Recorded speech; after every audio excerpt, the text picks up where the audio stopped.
So let's start with a question that a lot of people are asking right now. Does God accept me as I am? Because depending on who you ask, you'll hear two very different answers. Some people say yes, God accepts you exactly as you are, no changes needed. Others will say no, you need to change before God will accept you. So which one is true? Because how you answer that question shapes how you see God and how you see yourself. This question hits deep because everyone wants to be accepted. We want to be known and still loved. But at the same time, most of us are aware of our flaws, our mistakes, our regrets. So there's tension, but we want acceptance. But we also know we're not perfect. So the real question becomes, how does God respond to imperfect people? The Bible, it gives a very clear answer. In Romans 5:8, it says, God demonstrates his own love for us in this: while we were still sinners, Christ died for us. That means God didn't wait for you to fix your life.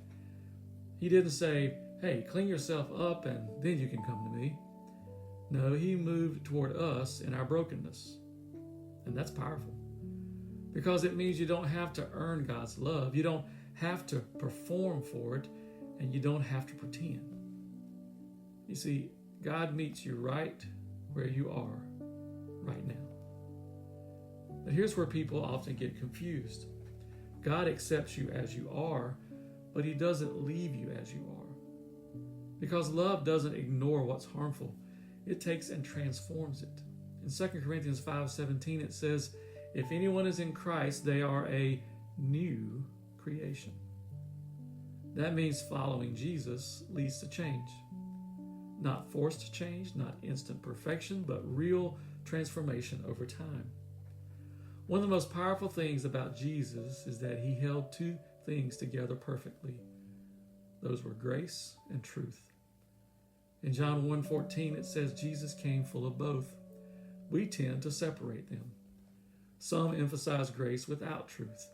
Others emphasize truth without grace, but Jesus never did that. He loved people completely and still called them to something greater.